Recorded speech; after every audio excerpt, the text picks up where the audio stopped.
पावन रघुपति राघव राजा रघुपति राघव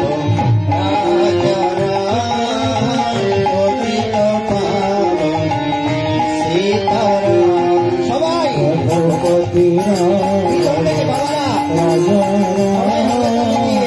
पतित पावन सीताराम भज प्यारे सीताराम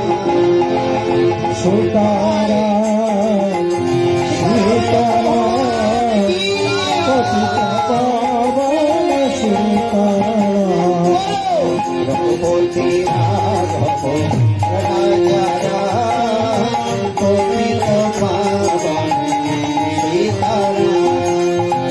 रघुपति राघव पतित पावन सीताराम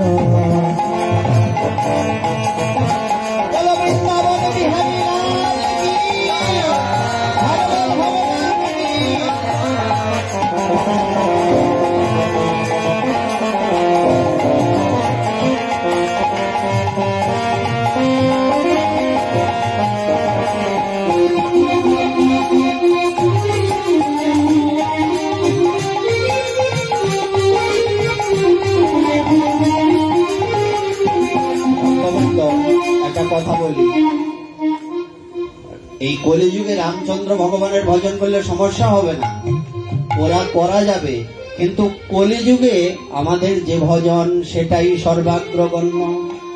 এর মধ্যেও ভগবান রাম রয়েছেন, কৃষ্ণই তো রাম। তো আমরা কি ভজন করব? আমাদের মহাপ্রভু কি শিক্ষা দিয়েছেন?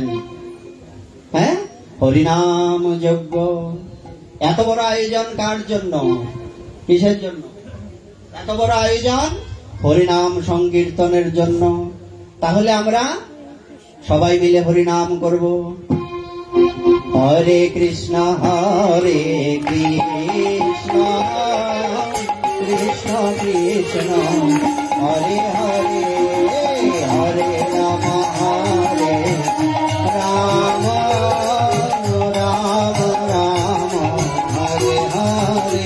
সবাই হরে কৃষ্ণ কৃষ্ণ কৃষ্ণ হরে হরে, হরে রাম রাম রাম রাম হরে হরে। আমরা কি জানি? আমাদের যে হাত রয়েছে না, এই হাতের মধ্যে রেখা আছে না, কোন আঙ্গুলের কোন জায়গায় কোন গ্রহ রয়েছেন এমন আছে তো? সেই অনুযায়ী রত্ন পরেন না আপনারা? এখন শাস্ত্রে বলছে রত্ন পরো, রত্ন আনো, টাকা পয়সা লাগবে, অমুক তমুক, কত সমস্যা, সঠিক রত্ন পাওয়াও যায় না। শাস্ত্র বললেন প্রতিদিন যদি কেউ হাতে তালি দিয়ে হরিনাম করে রত্নের প্রয়োজন হবে না। কি এটা কি আমার কথা না ভগবানের কথা? তাহলে আমাদের কি করতে হবে? হাতে তালি দিয়ে আগে হাতগুলি দেখান সবাই উঁচু করে, সবাই, কেউ যাতে আমরা বাদ না পড়ি। এটা হচ্ছে আমরা ভগবানের চরণে আত্মনিবেদন। নববিধা ভক্তির মধ্যে এটা হচ্ছে লাস্ট ভক্তি। আমরা বলছিলাম যে আমরা আজকে উপসংহার বলবো, তাই সবাই আগে দুহাত উপরে করেছি, এবার দুহাত উপরে করে দুহাত জোর করব। কৃষ্ণ গোবিন্দ গোবিন্দ গোপাল, কৃষ্ণ গোবিন্দ গোবিন্দ গোপাল, কৃষ্ণ গোবিন্দ গোবিন্দ গোপাল, কৃষ্ণ গোবিন্দ গোবিন্দ গোপাল, হরে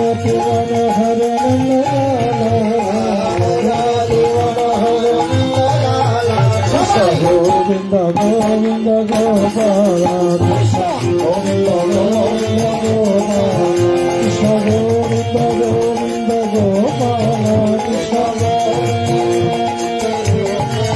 কৃষ্ণ গোবিন্দ গোবিন্দ গোপাল, কৃষ্ণ গোবিন্দ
जय राधे।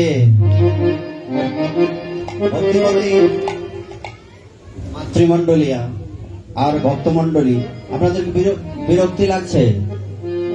বিশ্রাম দিয়ে দেব। 10:30 বাজে। আমাকে বললে 1টা পর্যন্ত বলবো। শেষে বেশি খাইলে গ্যাস হবে। আমাদের গ্যাস হওয়ার আগ পর্যন্ত বলবো আমি। আমাকে শুধু বলবেন যে বাবা গ্যাস হইতাছে এবার বাদ দেও, মানে আমাদের গ্যাস হবে না তো? নিতাই গৌর হরি বল। আচ্ছা, যেটা বলছিলাম আবার পিছনে ফিরে আসি।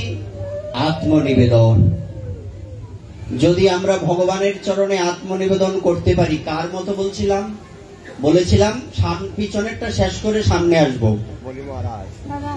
বলি মহারাজ উনি কেমন ভক্ত ছিলেন? উনি ছিলেন ভগবানের পরম ভক্ত। কিন্তু কোন কুলে জন্মগ্রহণ করেছেন? দৈত্য কুলে জন্মগ্রহণ করেছেন। বলি মহারাজের একটা বিশেষ পরিচয় রয়েছে, আমরা কারা জানি? বলি মহারাজের একটা বিশেষ পরিচয়। আচ্ছা, আমরা কাদের পরিচয়ে পরিচিত হই বাবা? আমরা কাদের পরিচয়ে পরিচিত হই? মাতা পিতার পরিচয়ে পরিচিত হই। কিন্তু পারমার্থিক জগতে গুরুদেবের পরিচয়ে পরিচয় দিতে হবে। আমরা ওই দিন দামবন্ধন লীলাতে যমলার্জুন ভঞ্জনে বলছিলাম, যখন ভগবান শ্রীকৃষ্ণ উদুখল দিয়ে টানতে টানতে দুটো গাছকে উপরে ফেলে দিলেন, গোপাল, দুটো বৃক্ষ থেকে দুটো সুন্দর সুপুরুষ বেরিয়ে এসছে, তোমরা কারা? ভগবান এভাবে তাকিয়েছেন, ছোট্ট গোপাল তো ক্ষমা করে দিচ্ছে, এরকম তাকিয়েছেন, তোমরা কারা? আবার ঘুরে গেছেন, বলছে প্রভু কি পরিচয় দিয়েছেন? পিতার পরিচয় দেননি। আমরা হচ্ছি দেবর্ষি নারদের দাস। পরিচয়টা উনার পিতার কিন্তু বিশাল পরিচয়, এই পরিচয় দেননি। ওনার পিতাকে বলো, ওনার পিতা কিসের অধিপতি? ধনের অধিপতি, কুবের। সেই কুবের কিন্তু ধনের অধিপতি, এর থেকে বড় তো আর কিছু হয় না। ওনার পরিচয় কি দিলে ভগবান চিনতেন না? দিয়েছেন। কার পরিচয় দিয়েছেন? যার কৃপাতে বৃন্দাবন বাস হয়েছে তার পরিচয় দিয়েছেন, অর্থাৎ গুরুদেবের পরিচয় দিয়েছেন। বলবার তাৎপর্য হচ্ছে, বলি মহারাজের বিশেষ পরিচয় হচ্ছে উনি হচ্ছেন প্রহ্লাদ মহারাজের নাতি। সহজ না? মনে থাকবার মতো কথা না? ওনার বিশেষ পরিচয় কি? উনি হচ্ছেন প্রহ্লাদ মহারাজের নাতি। বেটা সে নাতি বহুত প্যারা হতা হ্যায়, ছেলের থেকে নাতির দরদ বেশি। হ্যাঁ, তো এদিকে কি ঘটনা ঘটলো? বলি মহারাজ দেখুন, ধন যদি সাধুর কাছেও থাকে না, সেই ধন তার মাথায়ও কখনো চড়ে বসতে চায়? বসতে চাইবে? হ্যাঁ, অবশ্যই বসতে চান। হ্যাঁ, কিরকম? বলছে ধন অর্থ সম্পত্তি থাকুক, আপত্তি নেই, অর্থের সম্পত্তির মাথায় তুমি বসো, তোমার মাথায় যাতে এরা চেপে বসতে না পারে, তাইলেই জীবন শেষ। তার মানে অর্থ সম্পত্তির উপরে তুমি উঠো, তোমার মাথায় যাতে এরা না ঘুরে, মানে নিরাসক্তি, অনাসক্তি, বিষয়পুঞ্জ। মহাপ্রভু শিক্ষা দিলেন না, তুমি কি করবে? অনাসক্ত হয়ে সংসার বাস করবে। হ্যাঁ, বলি মহারাজ ত্রিভুবনের অধিপতি হয়ে গিয়েছিলেন, স্বর্গমর্ত পাতাল তার কবজায় চলে এসছে, কিন্তু দেখা গেল কি, সেই বলি মহারাজ ইনি এবার ধনগর্বে, সম্পত্তির গর্বে মত্ত হয়ে গেছেন। আরে মুই কোন হনুরে, কথা বলে কিনা? হ্যাঁ, আমরা দক্ষ রাজার কথা জানি, যখন মুখ ছিল মানুষের মুখ, দেখতে সুন্দর, সুপুরুষ, সেই সময় মহাদেবের নিন্দা করত।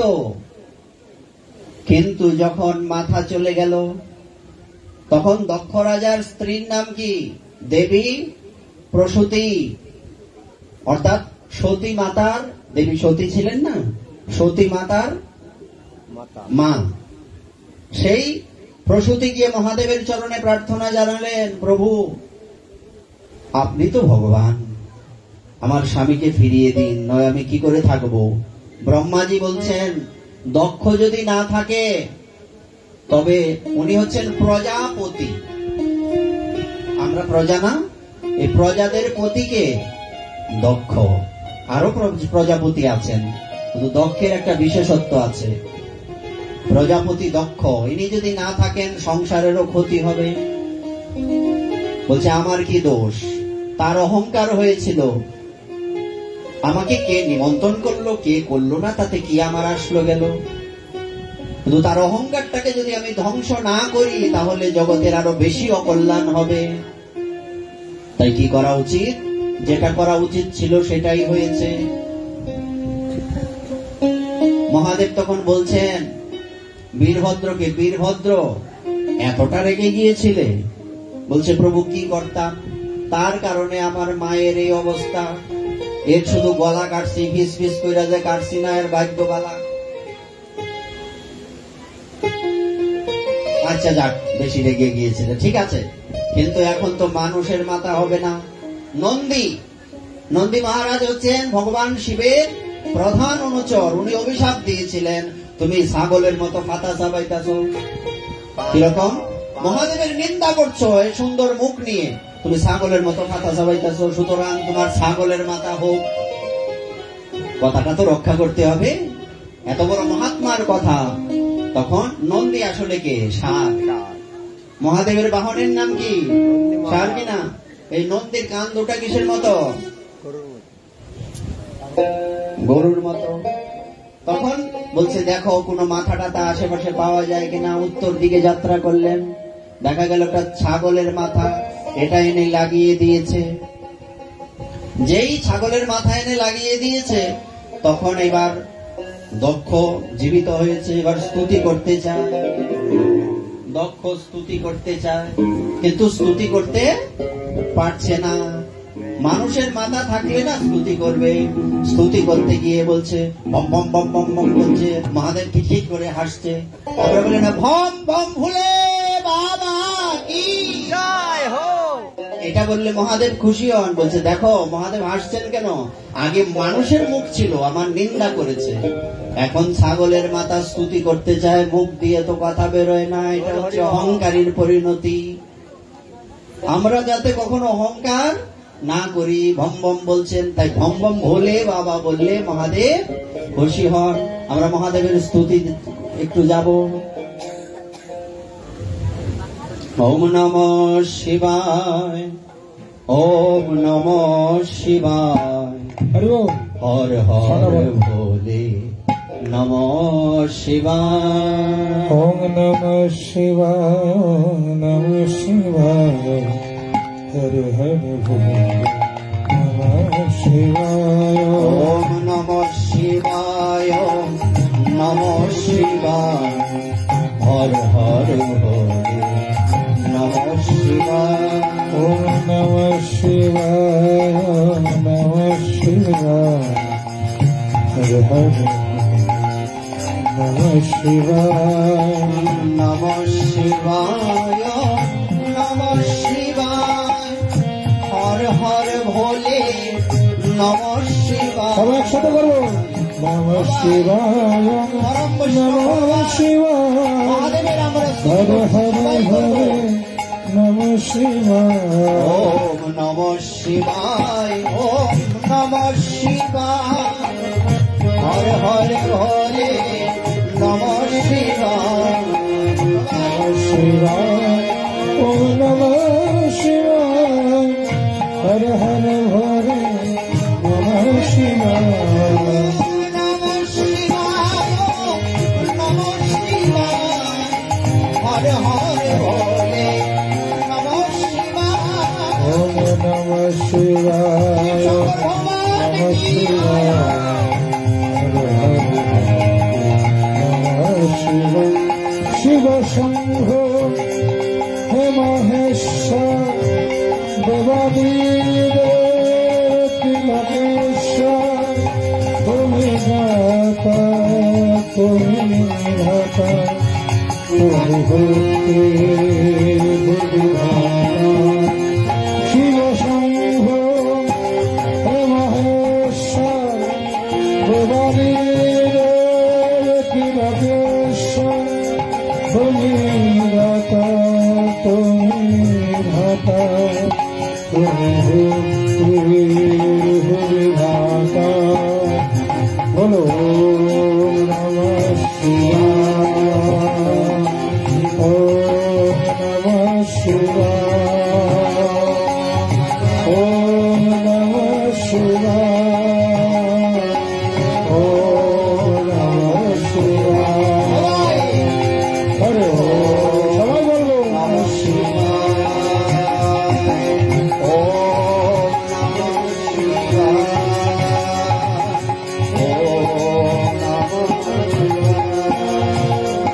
हर गंगाधराय शिव गंगाधराय हर हर भोले नमः शिवाय गंगाधराय शिव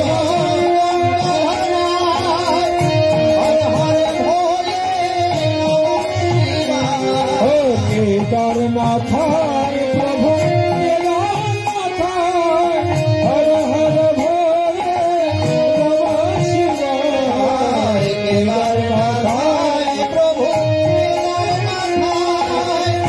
हर हर भोले नमः शिवाय। नमः शिवाय नमः शिवाय हर हर भोले नमः शिवाय ओम नमः शिवाय नमः शिवाय हर हर भोले नमः शिवाय ओम नमः शिवाय ओम नमः शिवाय हर हर भोले नमः शिवाय ओम नमः शिवाय ओम नमः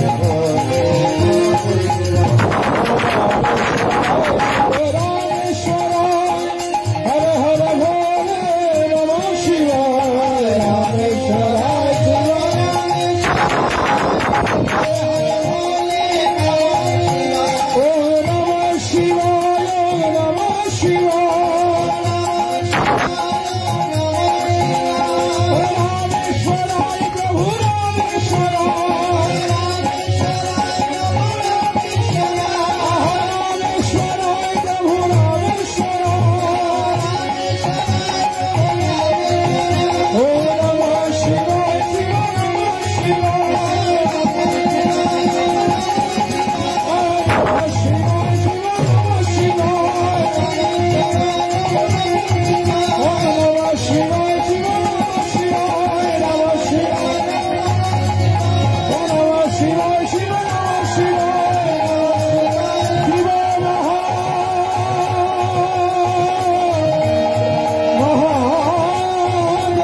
এটা কেমন কথা? শিব নারায়ণ ভগবান কি জীবনে শুনছ?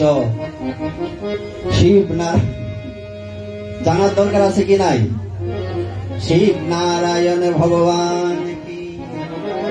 যদি কেউ নবদ্বীপ পরিক্রমায় যাবেন, গিয়ে দেখবেন একটা জায়গা রয়েছে, জায়গাটার নাম হচ্ছে হরিহরতলা। কি নাম মা? হরিহর। হরিকে বিষ্ণু, হর মানে শিব, অর্ধেকটা শিব অর্ধেকটা বিষ্ণু। তাই আমরা ভুল বলেছি শিব নারায়ণ ভগবান কি। এখন বলতেই পারো, এই তুমি সব কি বলছো? এখানে ভাগবত হচ্ছে, তুমি শিবের কথা কোথায় পেলে? বলছে শিব ছাড়া তো ভাগবতী নাই। ভাগবত কে এনেছেন? প্রথমে তো মহাদেবের মাধ্যমেই ভাগবতী এসছেন এই জগতে। হ্যাঁ, পার্বতী দেবীকে বলেছিলেন। এখনো আছে অমরনাথ গুহা, হ্যাঁ, সেই অমরনাথে, হ্যাঁ, ওই পাহাড়ের গুহার মধ্যে প্রথমে পার্বতী দেবীকে মহাদেব ভাগবত কথা বলেছিলেন। আর আরেকটা কথা ভাগবতে লেখা আছে যে কেউ যদি ভগবান বিষ্ণুকে ভালোবাসেন কিন্তু শিবকে ভালোবাসেন না, সে বিষ্ণুকে ধরিও পাবেন না। আর কেউ শিবকে ভালোবাসেন তো বিষ্ণুকে ভালোবাসেন না, সেও শিবকে পাবে না। তার মানে দুয়ের মধ্যে কোনো ভেদ। ভগবান বিষ্ণু নিজ মুখে বলেছেন। কখন বলেছেন? দক্ষকে কৃপা করার পর, যখন সেখানে ভগবান বিষ্ণু এসেছিলেন সেই যজ্ঞ সম্পূর্ণ করার জন্য পরবর্তীতে, সেখানে স্বয়ং বিষ্ণু ভগবান বলেছিলেন, ব্রহ্মা বিষ্ণু মহেশ্বর এই তিনের মধ্যে যদি কেউ ভেদ করে সে কোনোদিন আমার স্বরূপ দর্শন করতে পারবে না। তাই আমরা মহাদেবকেও এর মধ্যে ঢুকিয়েছি। এই মাঝখানে বাম হাত ঢুকাইনি, ডান হাতেই ঢুকেছে। আচ্ছা, কার কথা বলছিলাম? অহংকার পতনের মূল। বলি মহারাজ ত্রিলোকের অধীশ্বর হয়ে গিয়ে মুই কোন হনুরে। তখন দেখা গেল বলি মহারাজ দেবতাদের স্বর্গ থেকে তাড়িয়ে দিয়েছেন। এমন সময় দেবতাদের মায়ের নাম কি? বিদ্যার্থীরা বলো, দেবতাদের মায়ের নাম? দৈত্যদের মায়ের নাম, বাবার নাম?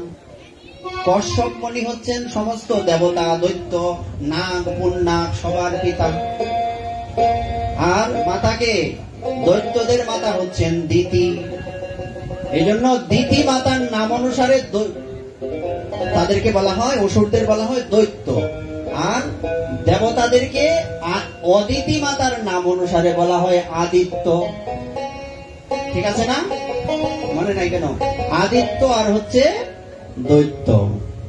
এইবার দেবতাদের মায়ের নাম হচ্ছে দেবী অদিতি। মাতা অদিতি গিয়ে বলছেন ওনার স্বামীর কাছে, মায়েদের তো কান্দন ছাড়া গতি নাই।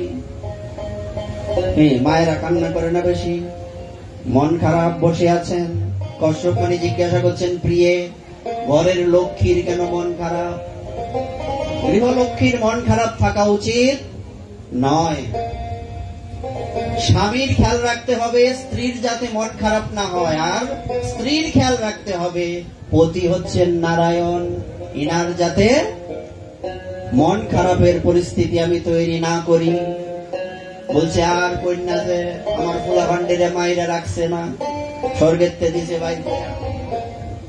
আচ্ছা, আরে দেবী তুমি কাঁদছো, এইগুলি স্বর্গ নরক অস্থায়ী।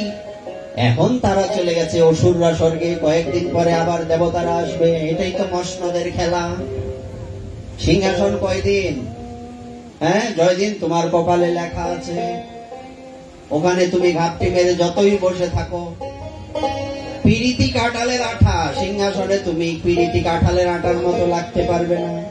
41 শেষ, তোমাকে আগেই টেনে নামিয়ে দেওয়া হবে। সুতরাং এটাই নিয়ম। বলছে না, এত কিছু বুঝি না, আমার সন্তানদেরকে স্বর্গরাজ্য পুনরায় ফিরিয়ে দিতে হবে। বলছে তাইলে একটা ব্রত করো। ব্রতের নাম কি? পয়ব্রত। পয়ব্রত করলে কি হবে? দুধ খেয়ে 12 দিন থাকবে, দুধ দিয়ে স্নান করবে। আরো অনেক একটা অধ্যায় রয়েছে, বিস্তারে বলার আমাদের সময় নেই। এই ব্রত যদি তুমি করতে পারো, ভগবান তোমার ঘরে পুত্র রূপে আসবেন। আমরা প্রথম দিকে এই কথাগুলি বলছিলাম যে মায়েরা কি কি করলে তাদের গর্ভের থেকে একটা মহাপুরুষ জন্ম হবে, আর কি কি করলে আমার মতো একটা কুলাঙ্গার জন্ম হবে। বলছিলাম না মা? হ্যাঁ, তোমরা যারা আইসো না তারা ফেল করছো। হ্যাঁ, আচ্ছা, এইবার বলছে ঠিক আছে, যেই কথা সেই কাজ। পয়ব্রত করলেন, সেই ব্রতের প্রভাবে দেখা গেল ভগবান কশ্যপ মুনির ঔরসে সেই অদিতি মাতার গর্ভের থেকে প্রকটিত হলেন। বলো বামন দেব ভগবান কি।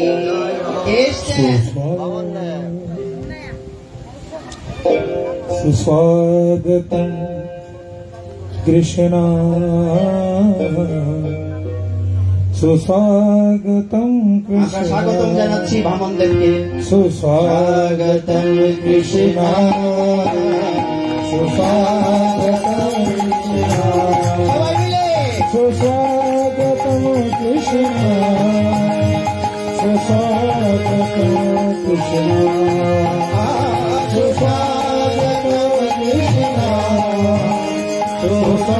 সুস্বাগতম কৃষ্ণ, সুস্বাগতম কৃষ্ণ, শরণাগতম কৃষ্ণ, সুস্বাগতম কৃষ্ণ, শরণাগতম কৃষ্ণ,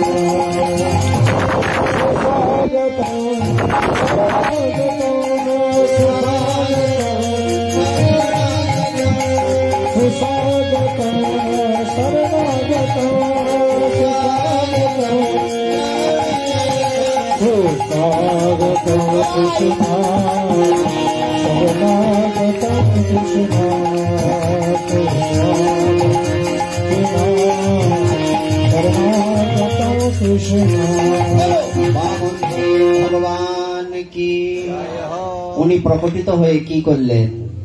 উনি প্রকট হয়েই চলে গেলেন বলি মহারাজের যজ্ঞস্থলে, যেখানে বলি মহারাজ যজ্ঞ করছেন। যজ্ঞের মধ্যে শুক্রাচার্য বসে আছেন। কে? বলি মহারাজের গুরুদেব শুক্রাচার্য বসে আছেন। এমন সময় ছোট্ট নাম কি ভগবানের? বামন। বামন শব্দের অর্থ কি? বেটে বা খাটো। হ্যাঁ, উনি বামন রূপে জন্মগ্রহণ করে। ওনার এত সুন্দর রূপ, সবাই তাকিয়ে আছে। আচ্ছা, এই পৃথিবীতে যে সবচেয়ে বেশি সুন্দর বা সবচেয়ে বেশি সুন্দরী, যে সেই তার থেকে কতটুকু সুন্দর বা সুন্দরী হতে পারেন গোবিন্দ বা রাধারানী? কতটুকু? এটার কি হিসাব আছে? কিমা হিসাব আছে? হিসাব কিন্তু নেই। তো এবার দেখা গেল সেই ভগবানকে দেখেই বলি মহারাজ আসন ছেড়ে উঠে গেলেন। যজ্ঞে বসলে কখনো আসন ছেড়ে উঠতে নেই। যদি আসন ছেড়ে উঠো, যজ্ঞ শেষ হবার আগে আবার প্রথম থেকে শুরু করতে হবে। কালকে আমাদের গোসাইজি বলছিলেন, যজ্ঞের মন্ত্র শুদ্ধি নাই, দ্রব্য শুদ্ধি নাই, স্থান শুদ্ধি নাই। আমার মতো নরাদম ব্রাহ্মণ আমিও শুদ্ধ না। মন্ত্র যে বলবে তার সঠিক মন্ত্র তো হবে না, না? এই জন্য এই কলিযুগের যজ্ঞের স্পেশালিটি নেই। এটা কোন যজ্ঞের? শাস্ত্রে প্রতিদিন যজ্ঞ করার বিধান আছে, এটা আমাদের করতে হবে না। কিন্তু আপনি বিয়ে শাদী হবে, দশবিধ সংস্কার হবে, যজ্ঞ তো করতেই হবে, এইগুলি করতে হবে। কিন্তু প্রতিদিন যজ্ঞের বিধান নেই। আমরা প্রতিদিন কি যজ্ঞ করি? হরে কৃষ্ণ কৃষ্ণ কৃষ্ণ হরে হরে, হরে রাম রাম রাম হরে হরে। নাম যজ্ঞ, মহাযজ্ঞ। তোমরা জপ সমর্পণ করো না? মালা নেওয়ার সময় একটা মন্ত্র আছে, মালার ধ্যান আছে, মালার প্রণাম মন্ত্র আছে, মালাটা জপ সমর্পণের মন্ত্র আছে, মালাটা যে স্থানে রাখবেন সেই জায়গায় রাখার মন্ত্র আছে। এর মধ্যে সমর্পণ মন্ত্রটা হচ্ছে নাম যজ্ঞ, মহাযজ্ঞ, কলৌ কলমশ নাশনম। নাম যজ্ঞ কি যজ্ঞ? মহাযজ্ঞ। কলৌ কলমশ নাশনম, কলির কলুষতাকে একদম সমলে উৎপাটিত করে দেয়। শ্রীকৃষ্ণ চৈতন্য পীঠ তত্ত্বে। আচ্ছা, সবার তো বাবা রয়েছেন, পিতা রয়েছেন না সবার? হ্যাঁ, তাহলে নামের বাবাকে, নামের বাবাকে এই হরিনাম আমাদের কাছে কে নিয়ে এসছেন? সংকীর্তনৈক পিতর কমলায় তাক্ষ। আমরা বলি না স্তুতিতে, সংকীর্তনৈক পিতর, যিনি সংকীর্তনের পিতা, ইনি হচ্ছেন শ্রীকৃষ্ণ চৈতন্য মহাপ্রভু। আচ্ছা, যজ্ঞ ছেড়ে উনি উঠে গেলেন। উঠে যেই যজ্ঞ ছেড়ে উঠে গেলেন, সেখানে কি ঘটনা ঘটলো? উনি দাঁড়িয়ে আছেন, তাকিয়ে আছেন। আচ্ছা, একটা পাথর যদি কোথাও দাঁড়িয়ে থাকে বা বসে থাকে, এটা কি নড়ে? জয় রাধে। গরম না? আসলেই গরম। শেষ গরমটা দিয়া যাইতেছে, আবার সামনে আইতেছে শীত। কি বিপদ! এই সংসারটাই জ্বালা। হ্যাঁ, আজকে সুখ, কালকে দুঃখ। সুখ দুঃখ আমাদের কিন্তু ছাড়বে একদম আঠার মতো লেগে আছে। আমি ছাড়লে কি হইব? হ্যাঁ, আমারে ছাড়তো না। হ্যাঁ, আচ্ছা, এইবার কি ঘটনা? তাকিয়ে পাথরের মতো দাঁড়িয়ে আছেন। কেন দাঁড়িয়ে আছেন জানেন? বলি মহারাজ ভাবছেন, এত সুন্দর যুগ, সেই কিশোর বালক, এত সুন্দর, পৃথিবীতে আমার জন্মে তো এত সুন্দর কাউকে দেখিনি। এটা কে হতে পারে? ইনি বারবার তাকাচ্ছেন, দেখছেন, অপলক দৃষ্টিতে তাকিয়ে আছেন। তখন উনি এখান থেকে আসনটা ছেড়ে নেমে সেই ব্রহ্মচারীকে সাষ্টাঙ্গ প্রণাম করলেন। ব্রহ্মচারীর বয়স কত? সবে মাত্র পৈতা হয়েছে, সব সর্বোচ্চ 8 থেকে 9 বৎসর বয়স। এর আগে তো পৈতা হয় না, এটাই বয়স হবে। সাষ্টাঙ্গে প্রণাম করেছেন। স্থান অনুসারে মানুষের সম্মান, বয়সের মাধ্যমে সম্মান নয়। মানুষ বাঁচে তার কর্মের দ্বারা, বয়সের দ্বারা নয়। হাজারো লোক আপনাকে প্রণাম করছে, আমাকে মানুষ দেখতেই পারে না, এরকম আছে না নাই? তাহলে এটা হচ্ছে কর্মের দ্বারা। এমন জীবন করিবে গঠন, মরণে হাসিবে তুমি, কাঁদিবে ভুবন। রবীন্দ্রনাথের বিখ্যাত ছড়া। কি হলো এবার? সাষ্টাঙ্গে প্রণাম করে সিংহাসনে উপবিষ্ট করিয়েছেন, নিজের হাতে চরণ ধৌত করে দিয়েছেন, হাত জোর করে। গলায় যেমন আমরা গামছা দেই না, গামছা দিয়ে দাঁড়িয়েছেন। যদিও গামছা নয়, বস্ত্র। এটা যে গামছা দিতে হয় এমন নয়, আমাদের উত্তরীয় থাকে না, তাই আমরা গামছা দেই। মূলত বলছে গলবস্ত্র। শব্দটা কি? গলবস্ত্র মানে কি গামছা না, লুঙ্গি। তার মানে গলবস্ত্র হচ্ছে উত্তরীয়। যার না থাকে একটা গামছা হইলেও সে দেয়, তাই না?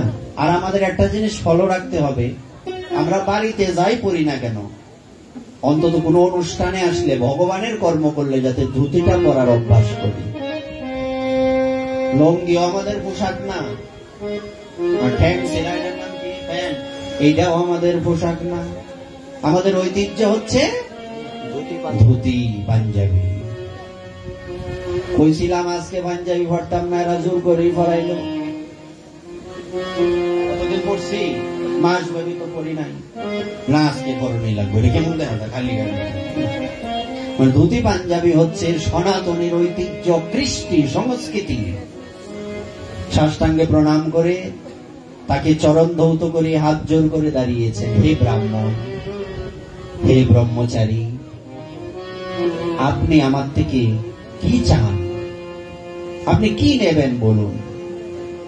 বাড়ি, রথ, হাতি, ঘোড়া, সুন্দরী ব্রাহ্মণ কন্যা, স্বর্ণ, মাণিক্য, কি নেবেন বলুন? আপনি আপনার যা ইচ্ছা আমার থেকে চাইতে পারেন। বামনদেব তখন বলছেন, মহারাজ, এই কথা তোমার মুখেই শোভা দেয়। কেন জানো? তোমার বংশে আজ পর্যন্ত কোনো কৃপণের জন্ম হয়নি। আমাদের সমাজে এমন অনেক লোক আছে, টাকা পয়সার অভাব নেই। আমাদের মন্দিরের কমিটি বৃন্দ, ওনাদের মনও আছে, ধনও আছে। এমন অনেক লোক আছে যারা কিনা টাকা পয়সা ঘরের মধ্যে রেখে দেবে, মন্দিরেও দেবে না, সাধুদেরও দেবে না, কিন্তু সান্দাটি হই দিব, হ্যাঁ নেই, মানে যে সাপ দিয়া নি তারপরে তো দিবই। শোনো, অর্থ আসেই যাওয়ার জন্য। যদি মনে করো যক্ষের ধনের মতো আটকায় রাখবা, কোনোদিন কেউ পারছে না, তুমিও পারতা না। বলি পারছিল, রাবণ পারছিল, কংস পারে নাই, হিরণ্যকশিপু, হিরণ্যাক্ষ কেউ পারে না, বেন রাজা পারে নাই। তোমার বংশে কৃপণের জন্ম হয়নি। তোমার গায়ে একটা শব্দ আছে, ব্লাড কানেকশন, রক্তের সম্পর্ক। তোমার বংশে কৃপণ হয়নি, তাই তোমার মধ্যে কিপটামি নাই। তোমার মুখে এইসব কথা মানায়।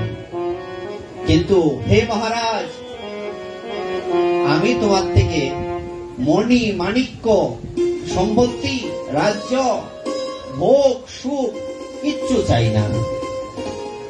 আমি কেবলমাত্র ত্রিপাদ ভূমি চাই। বলি মহারাজ একটু কষ্ট পেলেন, একটু রাগও করলেন, কি বলে, একটু হাসলেন, একটা কথা বলেন, আমি হাসবাম না কানবাম বুঝতেছি না, এরকম পরিস্থিতি বলি মহারাজের। উনি বলছেন, আপনি ব্রহ্মচারী, তাই কিছু বলতেও পারছি না। তাও বলে ফেলি, যদি যদি অপরাধ না নেন একটা কথা বলুন, আপনি কি আমাকে অপমান করতে এসছেন না আমার থেকে দান নিতে এসছেন? বলছে দান নিতে এসছি। বলছে আমি চাইলে আপনাকে মুহূর্তের মধ্যে সারা পৃথিবী দিয়ে দিতে পারি, আপনি আমার কাছে ত্রিপাদ ভূমি চাইছেন, বিষয়টা কি? তখন বামনদেব ভগবান একটা গুরুত্বপূর্ণ কথা বলেছিলেন, মা মন দিয়ে শোনো, এই তো ছেড়ে দিচ্ছি, কালকে আর ভাগবতে কেউ ডাকবে না, অধিবাসে আইবা, পরে কীর্তনের পরে কেউই আইতো না, এটা আমরা চাই না। এই যে গেছো দামোদর মাসে ঘন্টা বাজাইতে বাজাইতে কানে ধরে, পরে আর ঘন্টার মধ্যে কি ধরে, মাকড়সার জাল। আমরা চাই ঘন্টাটা প্রতিদিন বাজো, কি এটা সবার চরণে মিনতি। সকালে আসো বিকালে আসো, এক টাইম আসো, ঘন্টাটা যাতে প্রতিদিন বারবার বাজে, কানে ধরে না, ওইটা কানের মধ্যে গিয়ে অমঙ্গল দূরীভূত করে।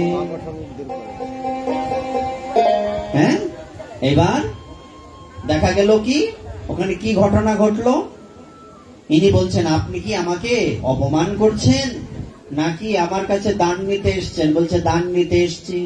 তো এমনটা কেন করলেন? এমনটা কেন করলাম জানো?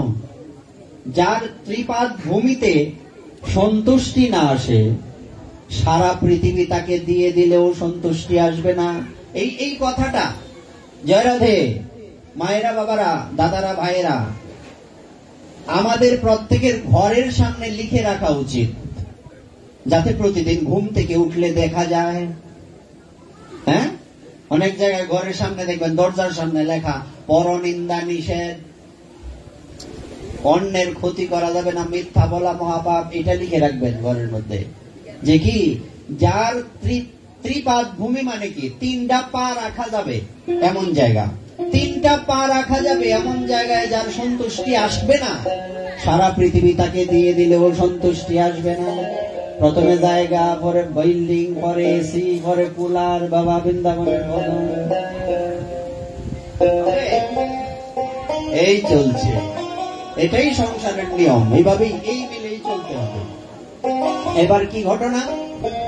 বলছে ঠিক আছে, আপনার যেমন ইচ্ছা, আপনার যেখান থেকে ইচ্ছা আপনি নিয়ে নিন। বলছে এভাবে হবে না, হাতে জল নিয়ে সংকল্প করো।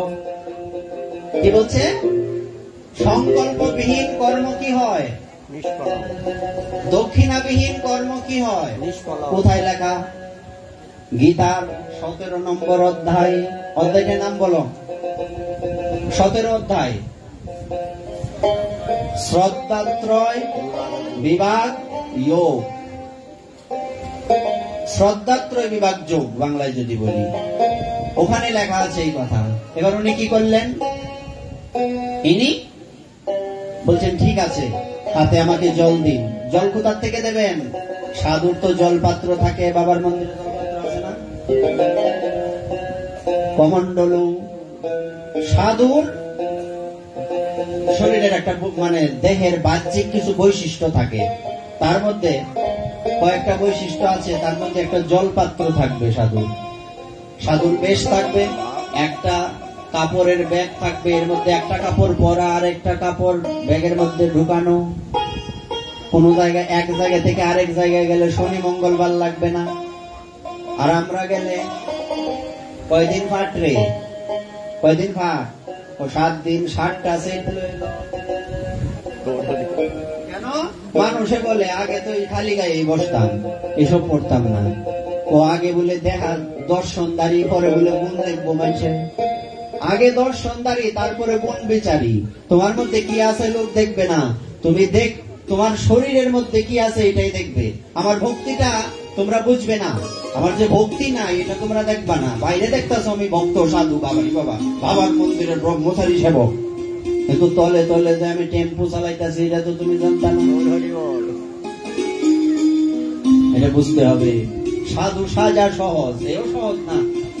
রাস্তায় গেলে কয় এই তা কি ভালো মালাটাই না তুইলা, সহজ কয় না।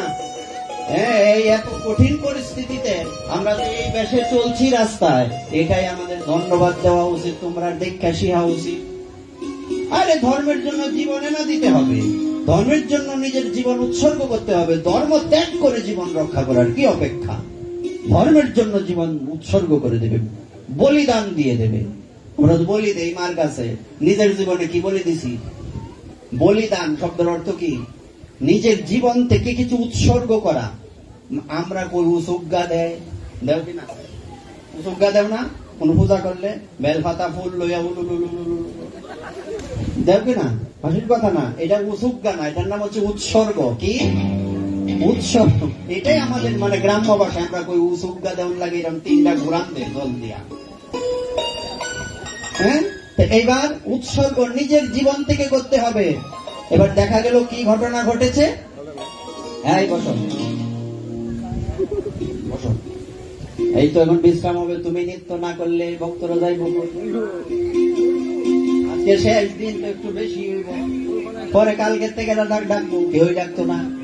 হ্যাঁ, কীর্তনটা শুরু হুইসেল দিলে ভরে যায় আম গাড়ি, তো টিকেট তো বড় হয়ে আছে, গাড়ি গেলে ডাকবা, কালকে থেকেও ডাকবে না। ডাকবে, আমার অধিবাস আছে তো, কীর্তন আছে না 3 দিন। আচ্ছা, আর একটা কথা বলে দেই, আগামী একাদশীতে কি বার বাবা? এটা নিয়ে একটু ঝামেলা আছে। বৃন্দাবনের চার্ট অনুযায়ী আমরা রবিবারে একাদশী। হ্যাঁ, এই একাদশীর দিনে আমাদের পাশেই নতুন একটা মন্দির হয়েছে, নাম জানো? কাটা কাটা আবিছে নরোত্তম, ওখানে প্রদীপ প্রজ্বলন আমরা করছিলাম না? এরকম প্রদীপ দীপদান, প্রদীপ প্রজ্বলন হবে। আর ওই দিন একাদশীর দিন রাত্রি জাগরণ হবে। অর্ধেক সময় থাকবো আমরা কীর্তন, অর্ধেক সময় যাবো এই মন্দিরে, আমরা গিয়ে পাঠ করবো, তাহলে ঘুমে ধরবো। হ্যাঁ, কয়টা এটা বোঝা যাইব, আগে কীর্তন আইব, পরে বুঝবা, ওখানে কই থাকবো। আচ্ছা, এইবার কি হলো? হাতে জল নাও, এটা বলে বিশ্রাম দিয়ে দেবো, আর সময় ক্ষেপণ করবো না, একটু নিত্য কীর্তন হবে, আরতি করতে না সবাই? হ্যাঁ, আচ্ছা, এইবার হাতে জল নিলেন, নেওয়ার সাথে সাথে মন্ত্র বলছে ওম বিষ্ণু বিষ্ণুরোম তৎসদৈদ্য অমুক মাসে অমুক পক্ষে, বলে কিনা? মন্ত্র বলছেন। এতক্ষণ শুক্রাচার্য গালে হাত দিয়ে দেখছেন রূপটা কেডা, লাল মে কুছ কালা হে। উনি মনে মনে ভাবছেন রাধে রাধে, নিতাই গৌর হরি বল, তোমরা নাকি পাঠে কথা কও, এলাকার সঙ্গীতের ব্যবস্থা করছি, এরপরেও যদি কথা কও এরা উদয় আইছে। হ্যাঁ, এবার শুক্রাচার্য ভাবছেন এই লোকটা কোনো সামান্য লোক হতে পারে না, নিশ্চিত অন্য কেউ। চোখ বন্ধ করলেন, যোগের মাধ্যমে চোখ বন্ধ করলেন। ও তাইলে এটা তুমি ফোন দিয়ে আসছো। দৌড়ে গেলেন, বলি তুমি দান দেবে না?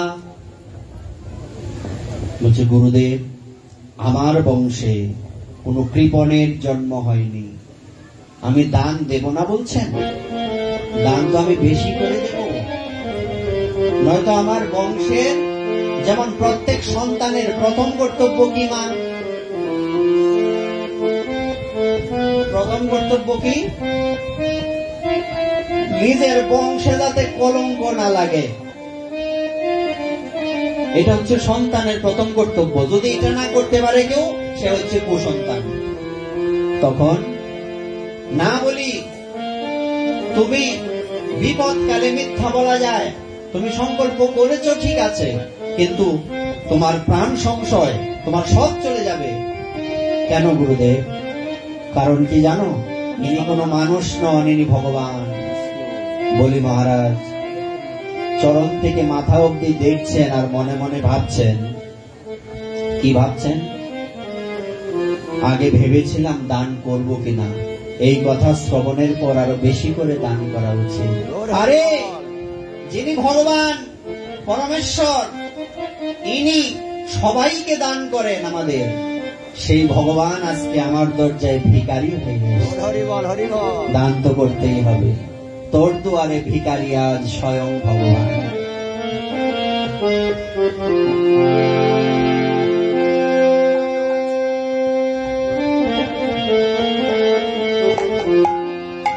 বলি অমর হয়ে রইবে রে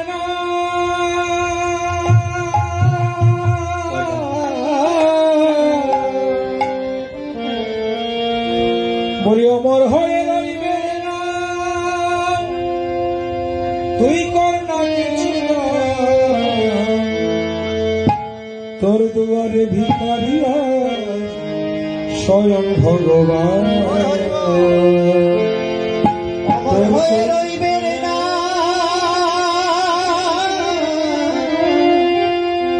অমর হয়ে রইবে না, কর না কিছু দান, তোর দুয়ারে ভিখারিয়া স্বয়ং ভগবান।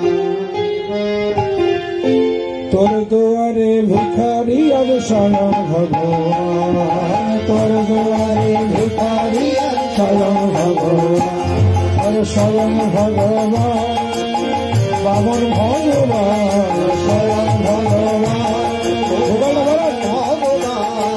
স্বয়ং ভগবান বামন ভগবান, স্বয়ং ভগবান বামন ভগবান, তোর দুয়ারে ভিখারিয়া স্বয়ং ভগবান, তোর দুয়ারে ভিখারিয়া স্বয়ং ভগবান।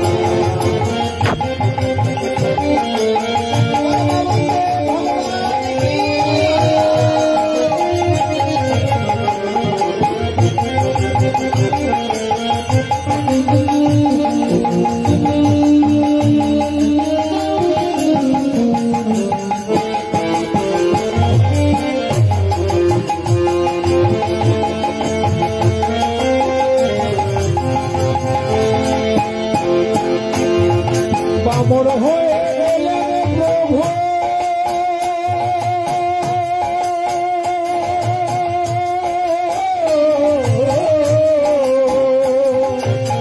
বামর হয়ে গেলেন প্রভু, বলি বলি আগে বামর হয়ে গেলেন প্রভু,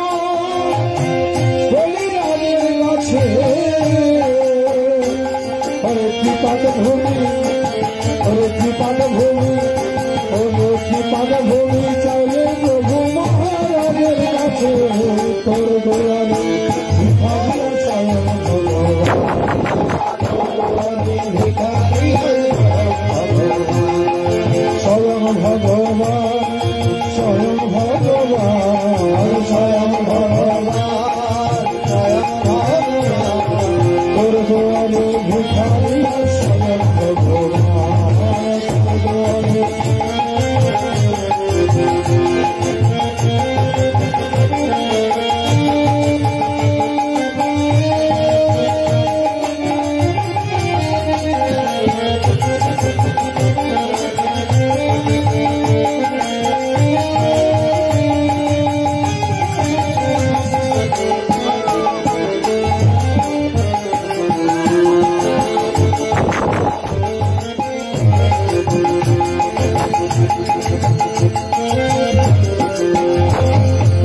বামন নামটি ধরে প্রভু,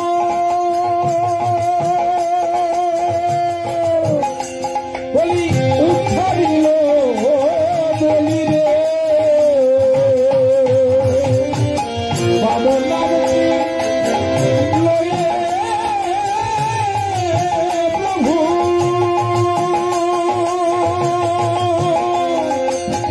উদ্ধারিল বলি বলি বলিয়ে দিল, বলি বলিয়ে দিল বড়দান, ইচ্ছে হবে মহারাজ বলিয়ে দিল, ওহে বলিয়ে দিল বড়দান, ইচ্ছে হবে মহারাজ, তোর দুয়ারে ভিখারিয়া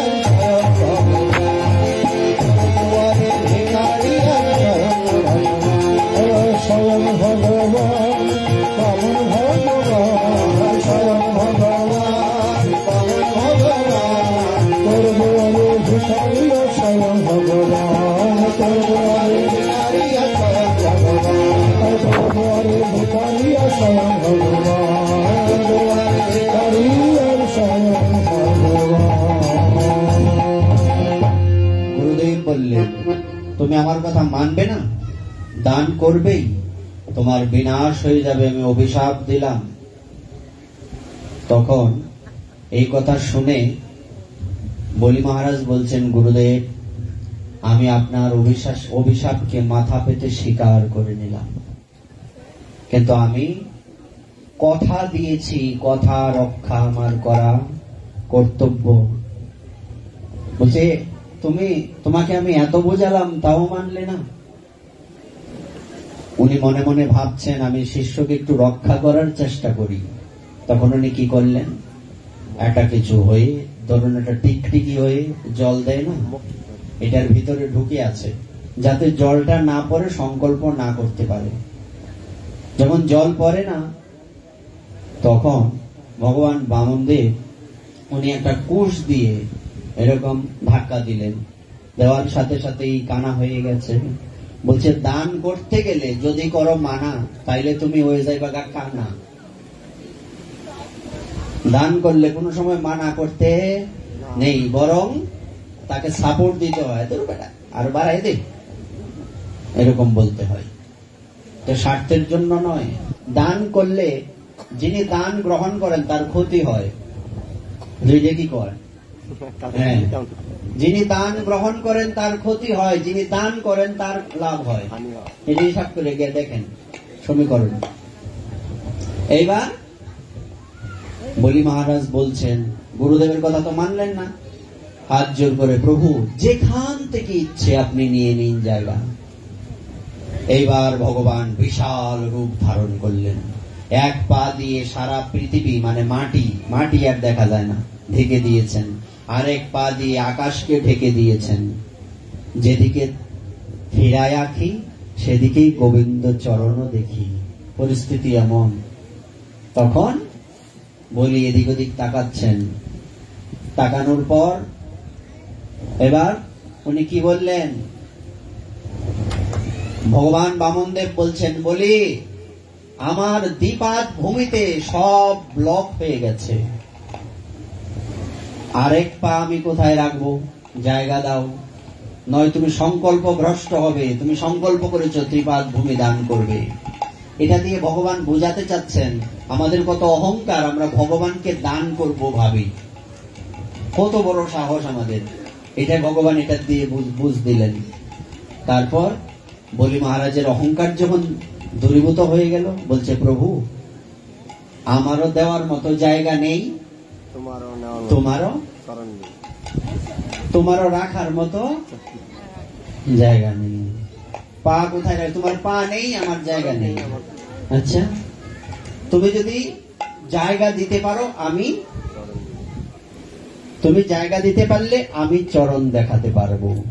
বলি মহারাজ ভাবছেন সব তো দিয়ে দিলাম, নিজেকে তো দেই নাই।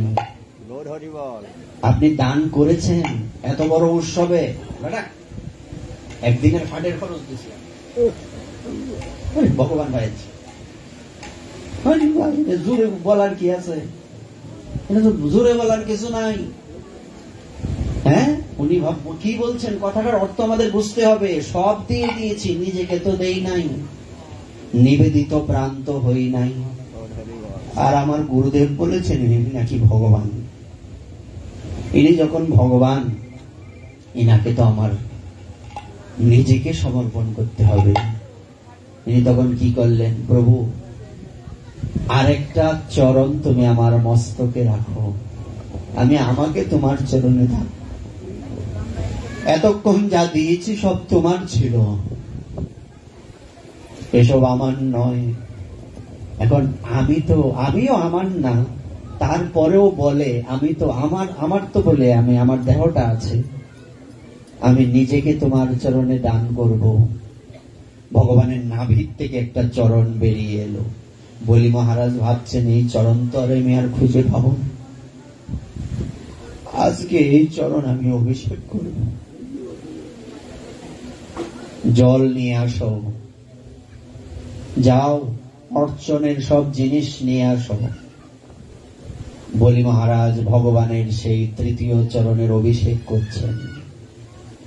চরণ বেয়ে জল নিচে পড়ছে। বলি মহারাজ ভাবছেন এই জল তো সামান্যতম জল নয়, ভগবানের চরণামৃত একটা পাত্রে রেখে দিলেন, স্বর্ণের পাত্র। জল পড়ছে ভগবানের চরণ থেকে, বেয়ে বেয়ে নামছে। ওহো, বলি মহারাজ ভাবছেন, না না, আমি কি করছি, ভুল করছি। আমি গঙ্গা জলে গঙ্গা পূজা করছি, তার চরণে যে জলটা দিচ্ছি, জলটাও তো আমার নয়, আমার জল তো আমার নয়নের জল। তখন ওনার দুই নয়ন দিয়ে গঙ্গা যমুনার মতো ধারা বইছে। সেই নয়ন জল দিয়ে ভগবান বামন দেবের সেই রাঙা চরণের অভিষেক করিয়ে দিলেন বলি মহারাজ। সেই চরণ ভবভিরিঞ্চির বাঞ্ছিত চরণ, এই চরণ বলি মহারাজ ধৌত করে দিলেন আর বললেন, প্রভু এবার আপনার এই চরণ আমার মস্তকে রাখুন। আজকে আমার সৌভাগ্য, লোকে বলবে আমার সর্বস্ব অপহৃত হয়েছে, অপহরণ করা হয়েছে। আমাকে অপহরণ করা হয়নি। জগতের জীব আরেকটা জীবকে অপহরণ করে, ভগবান অপহরণ করেন না, কৃপা করে চরণে ঠাই। ভগবান অপহরণ করেন না, উনি কৃপা করে চরণে ঠাই দেন। ভগবান মনে মনে ভাবছেন, বলি তো বিশাল দানি হয়ে গেল, আমি তো হেরে গেলাম, বারবার আমি হেরে যাই, আজকে জিতে দেখাবো। তখন ভগবান বলছেন, বলি দান করেছ, দক্ষিণা দিতে হবে, দক্ষিণা ছাড়া দান নিষ্ফল। বলি মহারাজ মাথা নত করে বসে আছেন, তাকে বরুণ পাশে আবদ্ধ করা হয়েছে, সব দৈত্যদের বাধা হয়েছে। সেখানে প্রহ্লাদ উপস্থিত হলেন। প্রহ্লাদ মহারাজকে দেখে বলি মহারাজ হাউমাউ করে কাঁদছেন। প্রহ্লাদ বলছেন, বলি তোমাকে ভগবান বেঁধে রেখেছেন বলে কাঁদছ? বলি মহারাজ বলছেন, দাদু যতবার আপনার সাথে দেখা হয় আপনাকে প্রণাম করি, আজকে আমার কি দুর্ভাগ্য, আমি আপনাকে একটা প্রণামও করতে পারছি। দেখুন কত দুঃখে আছে সে, সেই দুঃখের কথা তার মনে নেই, তার মনে আছে কি আমার দাদু এসছেন, তাকে আমি প্রণাম করতে পারছি না। এই হচ্ছে ভক্ত, এই হচ্ছে সনাতন ধর্মের স্পেশালিটি। কোথায় পাবেন? খুঁজে দেখ একটা, কোথাও আছে কিনা। এইবার প্রহ্লাদ কাঁদছেন, প্রভু বলছেন, বামনদেব ভগবান, প্রহ্লাদ তোমার নাতিকে ছলনা করেছি বলে কাঁদছ? প্রহ্লাদ বলছেন, প্রভু আমি এই জন্য কাঁদছি না, আমি এটা ভেবে কাঁদছি, দুটো জিনিস ভেবে কাঁদছি। কারণ হলো তুমি আমার বংশীয় বলে বলিকে এত কৃপা করলে, এটা আমার গর্ব। বলি আমার বংশের গর্ব। পৃথিবী যতদিন থাকবে, চন্দ্র সূর্য যতদিন থাকবে, বলি মহারাজের মহাদানের কথা পৃথিবী ব্যাপী অনন্ত কোটি বিশ্ব ব্রহ্মাণ্ডে কীর্তিত হবে। এই জন্য আমি আনন্দে কাঁদছি। আর দুঃখ কি জানো? একটু হিংসেও হচ্ছে। তুমি বলিকে যেমন কৃপা করেছ, আমাকে এতটা কৃপা করনি।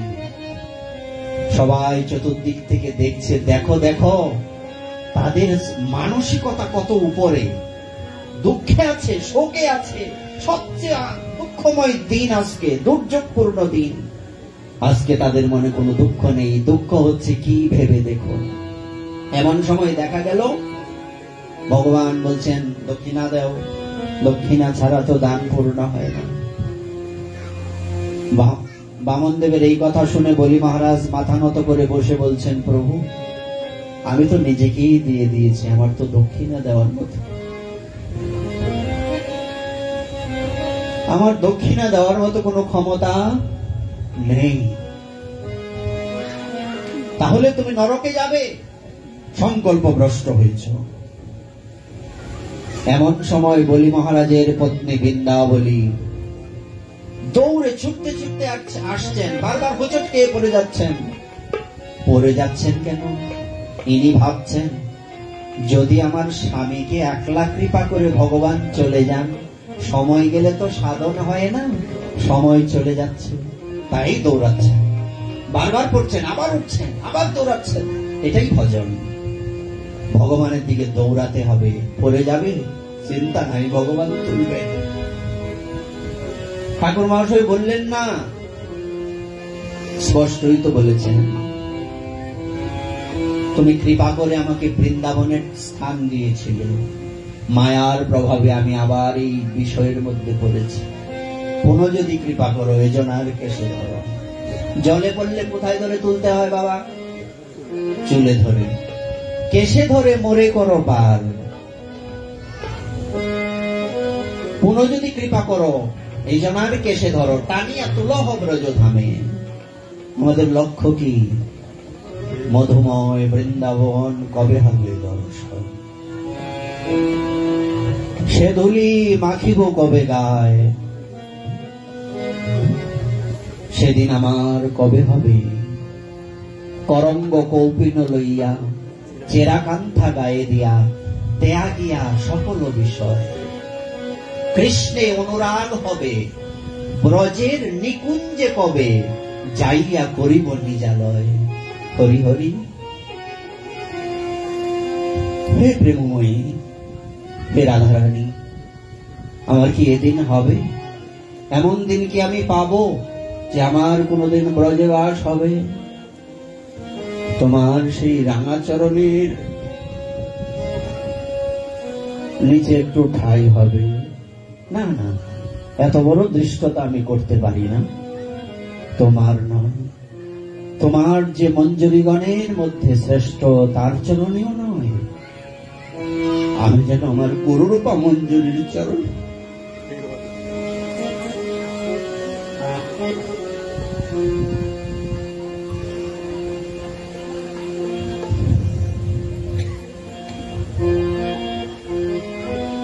আমি যেন আমার গুরুরূপা মঞ্জুরির চরণ ঠাই পাই। যেদিন এই দেহ ছেড়ে প্রাণ চলে যাবে, সেদিন তোমার নাম যদি নাও করতে পারি আপত্তি নাই। হা গুরুদেব, হা গুরুদেব বলে যাতে আমার প্রাণটা চলে যায়।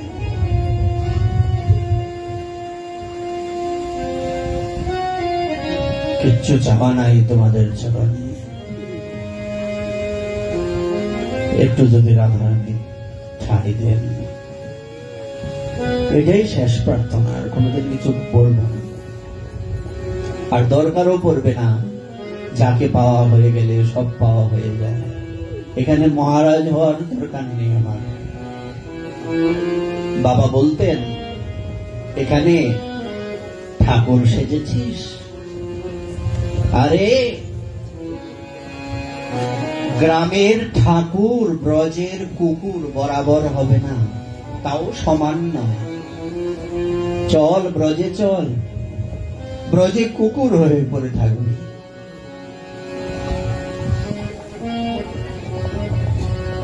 যমুনার জল যেন অমৃত সমান, কবে পিব করপুটে তুলি। ভ্রমিব দ্বাদশ বনে, নিত্য লীলা যে যে স্থানে, প্রেমাবেশে গড়াগড়ি দিব। কাহা রাধা প্রাণেশ্বরী, কাহা গিরিবরধারী, কাহা নাথ বলিয়া ডাকিব। মাধবী কুঞ্জের উপরি সুখে বসে সুখসারী, গাইবে কো রাধা কৃষ্ণ রস। তরুমূলে বসে তাহা শুনে পাশরিব দেহা, কবে সুখে গোয়াব দিবস। তাই ছুটতে ছুটতে আসছেন বৃন্দাবন। এসে বলছেন,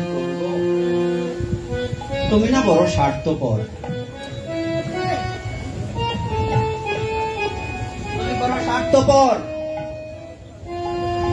তুমি কি আমার স্বামীকে একলাই কৃপা করবে? দক্ষিণা হিসেবে আমাকে নিয়ে নেওয়া যায়?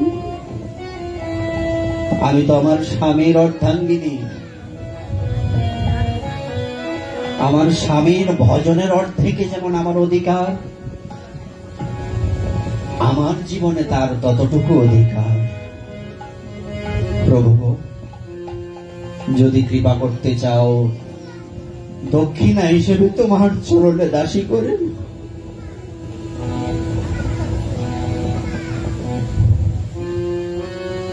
এই তো দক্ষিণা, এই তো বলিদান, এই তো পরম ভক্তি। আর কি ভগবানের চোখে জল এসে গেছে। ভগবানের অভাব আছে? উনি কাঁদেন কেন? জল এই জন্য এসছে, হায় রে আমি আর জীবনে জিততে পারলাম না, ভক্তের কাছে হেরেই গেলাম। এতেই খুশি, এতেই খুশি। এই শেষ প্রার্থনা সকলের চরণে জানিয়ে বাবা লোকনাথ ব্রহ্মচারী জিউ, যার কৃপাতে আমরা মাসব্যাপী ভাগবত এখানে শ্রবণ কীর্তনের সুযোগ পেয়েছি, কমিটি বৃন্দের কারণে আমাদেরকে ওনারা উৎসাহ দিয়েছেন, আর্থিকভাবে সহায়তা করেছেন, করবেন। আর এই জন্য তাদের কাছেও বিনম্র শ্রদ্ধা, তাদের চরণে বিনীত নিবেদন, এভাবেই যাতে আমাদের জীবন চলতে পারে। হ্যাঁ, আর আমাদের অন্তিম কালে যাতে ব্রজে বাস হয়। হামকো রহনা হ্যায়। এই কীর্তনটা করব বিশ্রাম হরিকথার এবং এই ভাগবতের মাসব্যাপী কথার বিশ্রাম। আবার বেঁচে থাকলে কোনদিন হবে।